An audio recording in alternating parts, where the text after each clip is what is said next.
Hello, welcome back. We are in season 2 of the Broncos Europe weekly show. As always, I am joined this season. He's back again. It's the main man. It's Kieran Morley. By popular demand, some would say, Mark. I mean, you're clutching at straws there a little bit.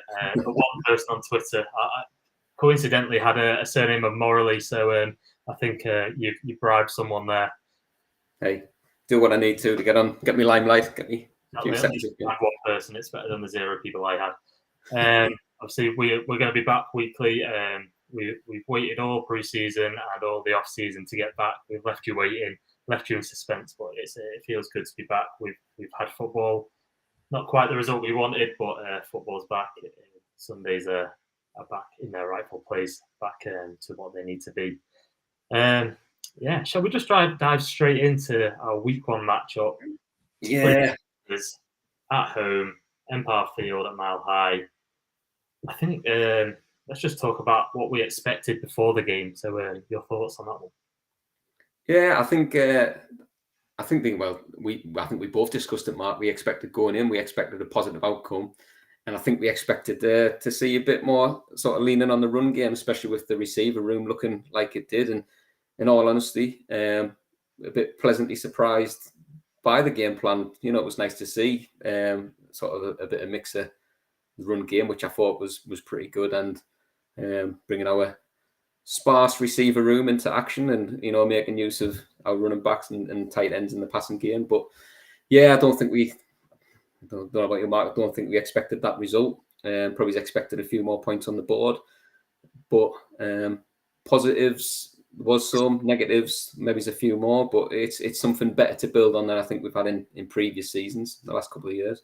Yeah, you know what? It was such a strange game. It felt so different, but then the result was just the same. You know, the offense it felt fresh. It felt like it was working. It was decisive, and yet we got to 16 points once again. It's that magic number from last year. We lost the same game the first week last year, 17-16. So I don't really fully understand it, because it just felt different, and it's really annoying, but it's where we are. So, like you said, there's positives to take for sure. I was encouraged by the offense, to be honest, and I actually think once the defense sort of was the one who let us down. Yeah, it's like that polar opposites almost, wasn't it? You know, last year, this year, we're looking at sort of two different sides of the ball completely. But you're right. I mean, I know we had a little bit chat about it last night as the game was going on, Mark, and it started with a bold move, shall we say, by Sean Payton to start the game. You were loving it, I believe, is how the message I got. You know what? It's something that no one was thinking was going to happen. The Raiders had no idea that was coming, and if it wasn't for that little touch, it was millimeters. And they played it well. They did it well. Nearly a masterstroke, wasn't it? It was nearly a masterstroke. But as I said to you last night, feeling a little bit more conservative myself, I would have just liked to see it, kicked into touch, and we start the game, settle into it. But hey, and what better response from letting those 7 points go, marching up the other end on like a super long drive, which we haven't seen in years. That drive was just something we're not used to at all. Was it 96 yards or something, 86 yards up the field? There was, they barely put a foot wrong. Yeah, our defense would have been, for once, able to take the helmets off, put the feet up, have a couple of minutes rest on the sidelines. So it was we had a quick change at some of the defensive players trying to get on the field during the offensive plays because they're not sure what's going on. Yeah, but given last night, that would have made things a little bit worse. So maybe it's the best where they were. But yeah, I say Russ come out. The offense, like you said, moved more fluently. We're mixing up the running game, the passing game. I mean, was it 11 different receivers on the night at the end? And it was just, it was a good outlook of what is to come. But for me, I think the most positive, especially in that first half, was just Russ alone looked more like Russ. He looked comfortable in the pocket. He looked great extending plays, moving outside, just, trying to make something. And obviously that's where both touchdowns come, really, extending the play. And hitting sort of 2 different receivers on the night. So that was, the main thing I put on the mark. I don't know about yourself. Yeah, the touchdowns were pretty similar. They both Yeah. brought out to the right. He waited a while for the receiver to make the move. First one, little Jordan Humphrey coming up from the practice squad. Delighted to see him make a play. You mentioned it before. The wide receiver room was looking very thin on the ground, so for him to come in, he knows Peyton's system. What pleased me with the touchdown, he kept going. He made that play after it looked dead, and then Russ with an absolute bullet into a needle. Just got straight in there. So, and then obviously the one to Cortland Sutton. Hopefully, we'll be hearing that Wilson to Sutton quite a lot this year. I thought he had a great drive on that touchdown. That first quarter was sort of the opposite sort of end of the penalties. There were so many, and I thought that with Peyton coming in, I thought he was going to sort that issue out, but they plagued us on that first quarter for sure.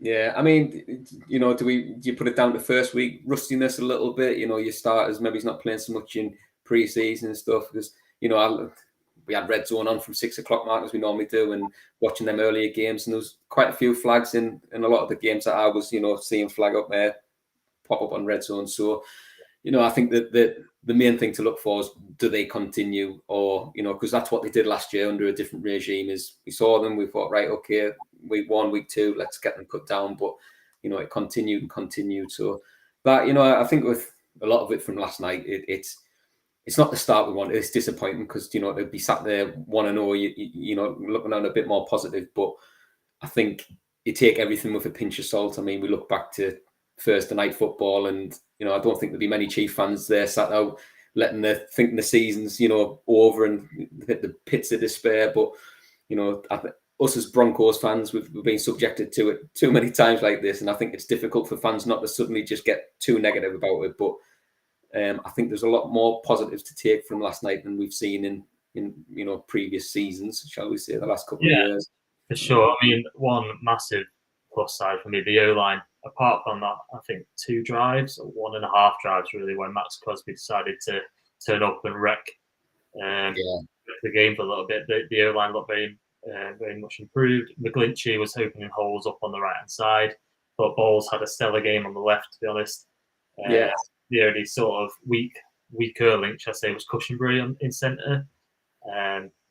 He didn't have the greatest game, but the runs up the middle weren't that effective. But overall, O-line improved. Quarterback, obviously, massively improved. Wide receiver, as good as we could expect, that thin on the ground. But how good, Mark? I mean, like I say, the ability to hit men and keep running both now with Javonte and P. Ryan coming in as well. Like, you're looking. Sometimes you had to take a double take to check which one, was holding the ball because they look so similar, just bouncing off players. And you think, you're looking at a play and you think it's dead in the water. And then here we are, they've stolen another 5, 6, 7 yards and getting the first down. So I'm excited for that. Obviously, we didn't see much of McLaughlin last night. And when we did, I think it didn't quite work for him. A couple of carries he had, I think he had 1 or 2. But it's nice to see how that change of pace will sort of pan out in the long run this season. And I think that's the bit we can look forward to under Sean Payton, is seeing, a different offense each week that's attacking different teams, trying to look for the weakness. I think the one thing he's come out today and said from his point of view, the one thing that was lacking was that big play. There was nothing explosive. So, and again, I think as a fan last night, that's that, we're watching Jimmy G drop a couple of nice long shots in over the top and things and connecting and marching up the field. And we did lack that a little bit. I think the one that we got was when Russ launched one up to Cortland and there was defensive pass interference and, we ended up in a good field position. But it'd be nice that Sean's acknowledged that early and maybe we'll see a bit more excitement in the coming weeks as well. Yeah, it's 90 days since, Hackett was here last year. You don't expect him to game plan as well as Sean Payton. Sean Payton's won a Super Bowl. He's going to game plan each and every game. Every sort of, it's going to be different, isn't it? He's going to dial up different sorts of play, different styles. If we're going to run more some weeks, going to pass more some weeks. Russ didn't really get a chance to use his legs that much. So the one that he did seem to take off, he fumbled the ball, didn't he? And it came back with that lucky penalty. I'm not quite sure what's going on, but we got a little bit lucky on that. We've actually had a question come in by Danny Terry on the Facebook group. So we've got a little community going there on Facebook. So if you'd like to join the group over there, just search Broncos Europe and you'll get accepted in there. He says, after our first game loss, are you feeling more optimistic or expect a repeat of last season? Oh, I think if you don't mind me taking this, Mark, I think for myself, I'm feeling a lot more optimistic. Just on the offensive side of the ball, purely. I think we've been watching some rubbish offense, and yeah, it tailed off second half. We didn't get up the field as much. A bit of a strange game, quite low possessions for each team as well. So it was a little bit of a strange one, quite long drives and what have you. But that offensive side of the ball, I think that's, if anything, we're going to see a bit of excitement there.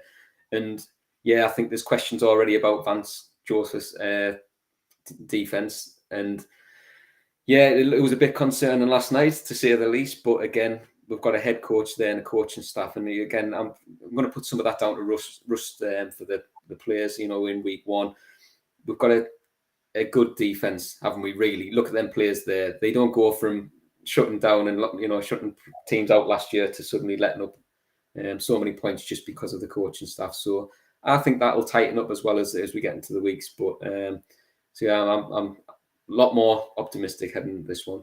Yeah, that was something I was going to sort of touch on, the defensive side. What my main concern there was the lack of pass rush, shall I say. I don't think we sacked Garoppolo once, did we? We got to the running back a few times, got to Jacobs a few times. It looked pretty toothless, didn't it? It looked pretty toothless. Well, they've been the one sort of group that has shined in the pre-season. Jonathan Cooper was excelling. Randy Gregory looked like he was back to his best in training camp. I don't think I remember hearing Cooper's name being called, and Gregory did one sort of run stop that I can remember. So it's a little bit concerning. The only time I heard Frank Clark's name being mentioned was when he jumped off sides, down and gave them the first. So a little bit disappointing in that factor. But star of the defensive side to me was PS2. Once again, he followed Adams around. I think he had 5 pass deflections against him, and he sort of didn't let him sort of get involved in the game. The only time Adams got involved was when PS2 wasn't following him, and he lined up with Mathis instead, who had an absolute howler. Yeah, he struggled, didn't he? I mean, as we touched on at the start, Mark, you asked what we're expecting from the game, and obviously we were expecting to do this on Sunday, and we obviously we always look at our key matchups, and I had a couple written down for this week, and the one straight away again on paper was PS2 and Adams, and and he's excelled again. He's shown why he's probably one of the best in the league, if not the best, for his age especially. But yeah, like you say, Mathis struggled, and it cost us some serious yardage at times. But the other one I had down as well was the pass rush, and but more in I framed that one in more of a positive spin. Like you just said, I expect us coming in. That was a key matchup because I thought that would have won us the game. In all honesty, I thought we would have gotten after Jimmy G, shut them down. But yeah, it was a key matchup in a negative sense because we just, like I said, we didn't get near him. It looked very toothless. It was just going from the defense we had last year to Vance Joseph. There was always going to be a step backwards. That's not his game.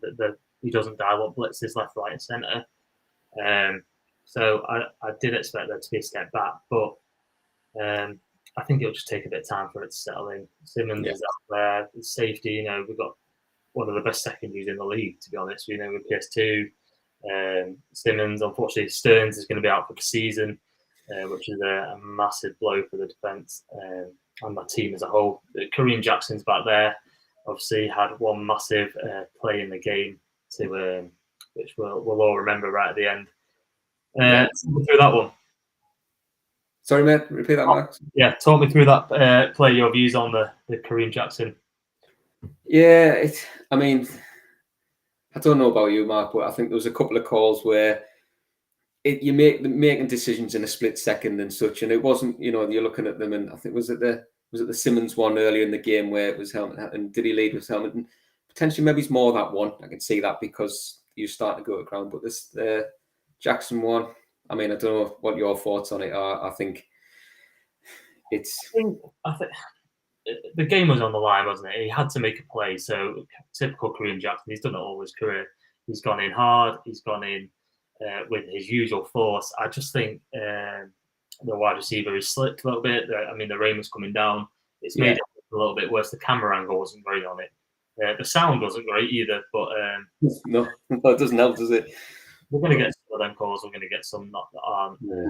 It was just unfortunate. It was sort of the play that gave them the win overall. Yeah. So, I think on the whole of the night, I think there's a couple of flags that come out that benefited us, didn't benefit us, and it was one of them. It was penalty heavy at times, but you see they're leaving out over the course of the season. I honestly don't think we can have much of a complaint with the result, Mark, in all honesty. And yes, by a point, that probably is a fair representation of a game within a point, and could easily, again, could have gone the other way if we could have kicked it through the uprights. But we've lasted 16 and a half minutes without talking about Will Lutz's debut in Broncos colours. He had a mare, didn't he? It definitely won't forget, innit? I mean, he came out. They interviewed him in the locker room after he owned it. He said he's had a bad day. He's not gonna have a great 24 hours, but he's here. He knows what he can do. He's a former Pro Bowler kicker, so and it's one of them.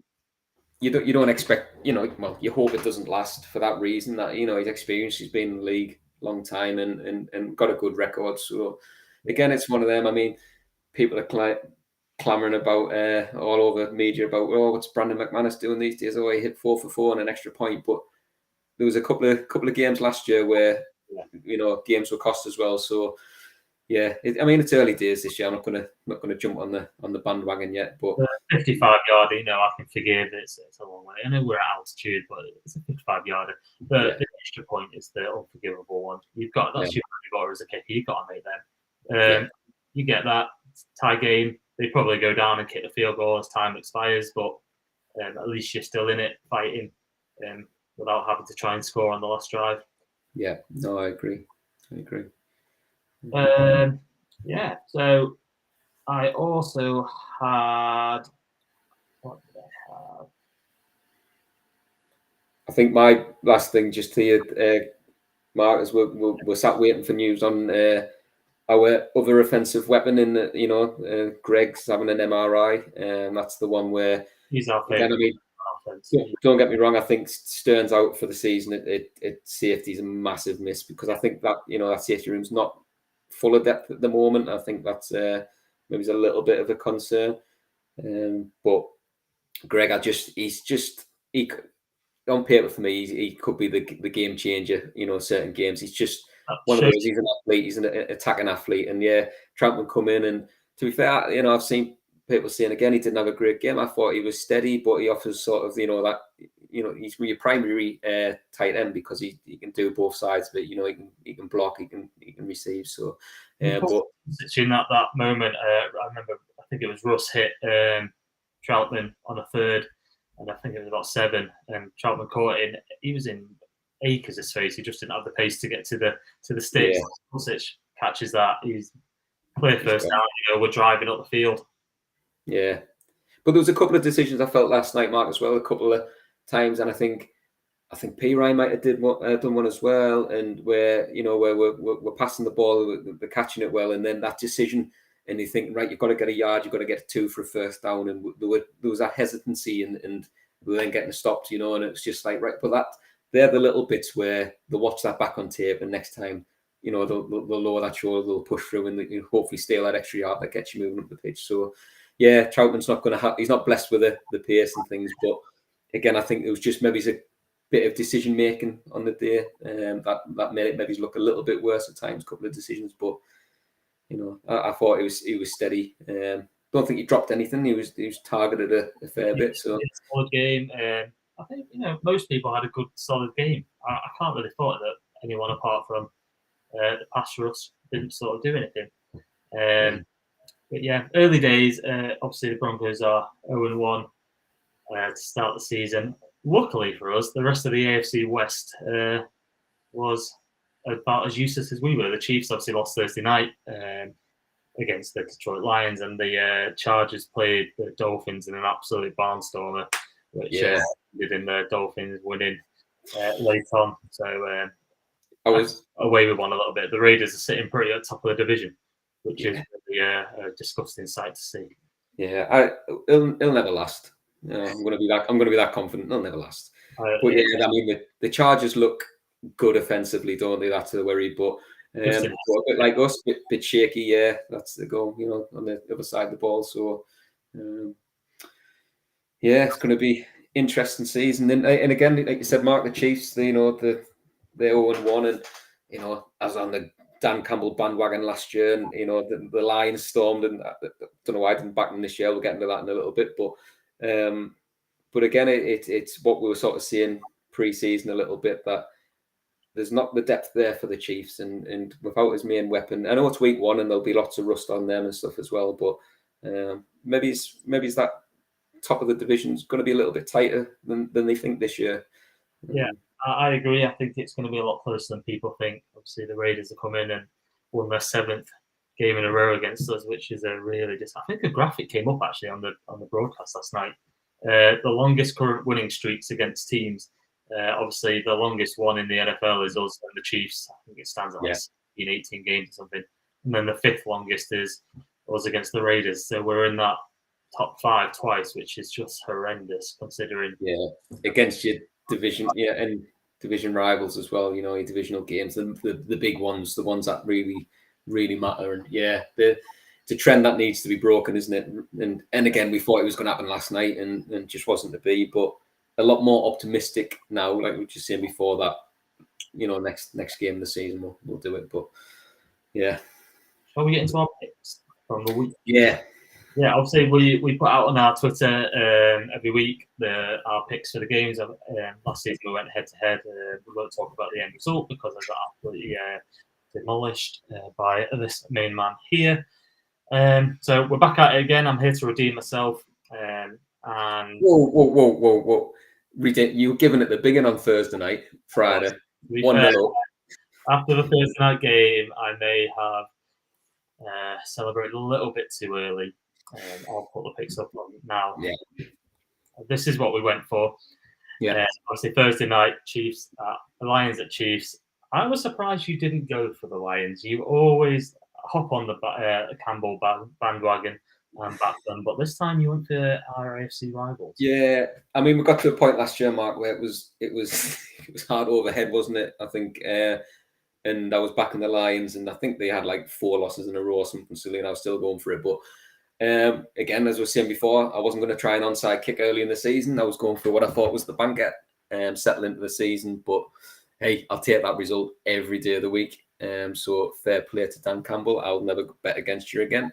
Obviously, we both got the Bengals and Browns result wrong. The Bengals, where did they go? Yeah. Joey B struggled massively on offense.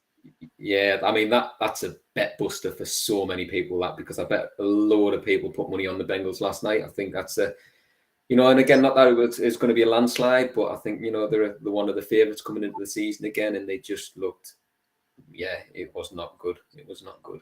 Talking of bet busters, J.K. Dobbins going off with his season-ending injury absolutely killed my little parlay I put on. Yeah, needed 20 more yards from him. Would have won that one. I mean, gutted for the bloke, because I just think again, one of them. He's just not blessed with it. The injuries wise, and that's just first game of the season. To be out for the season, it's not crucial, but bloated players it's their livelihood. They're out for season, if they're going to come back as strong as it's hard. There was a few too many yesterday, Mark. I think there was a few names popping up with injuries, just over the course of the evening. It just seemed to be a few more than usual. So yeah, a bit disappointing to hear. Sad for everybody. Hope like you say, they hope they bounce back. And but yeah, in terms of you've lost some money as well. So it's a really sad night. It's sad night overall. Ravens and Texans we both got. We got the Bucks and Vikings, right? Vikings winning. Falcons overcame the Panthers. Commanders scraped through against the Cardinals. I thought the Cardinals played pretty damn well. Yeah. The Commanders just overcoming them bodes well for next week's matchup. Jaguars look very good against the Colts, although Anthony Richardson, he looked like he's going to be a star of the future, but he played well. 49ers, C-Mac took over once again, but Brock Purdy played really well in their big win over the Steelers. Again, another team that just struggled, didn't they? The Steelers, they just didn't look like they got out of first gear, just struggled to connect. It just, again, that was one that was popping up a lot and more for negative for them than anything on Red Zone. But yeah, it was one that I thought on paper would have been closer than it was, Mark. I think that one. Yeah, I'm with you. 49ers have just got weapons, haven't they? I mean, I can't remember hearing Debo's name much, but on Red Zone, but C-Mac took over that game just as what was best. Titans at Saints, that was a really close game for most of the game. Derek Carr got the win overall.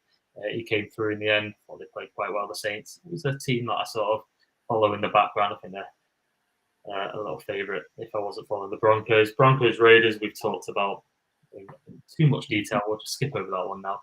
Eagles overcame the Patriots in a one-sided affair. And they were 3 scores up within the first 5 minutes or something. They just dominated. Rams at Seahawks. One wrong, and both got it wrong by a long margin. Yeah, not one I expected at all, to be honest, Mark. And not that, again, I didn't think it was going to be a landslide in either direction, but I just figured, the Rams, we're not seeing the best of Matthew Stafford last year and things like that. They're missing the key wide receiver, their main offensive weapon, Cooper Kupp, who's on IR. And I thought the Seahawks, they play. I don't know. It's one of them. If you're playing a football, you feel like you're up against like I'll try and pick a team that's just an ugly. You win ugly, but it's just one of them. They're just good. They just get the job done at times. That's what they were showing last year under Geno Smith and QB. They just we fell foul a bit week one, like you said. So yeah, I fancied the Seahawks. I thought they would add enough to get themselves over the line, but hey, here we are.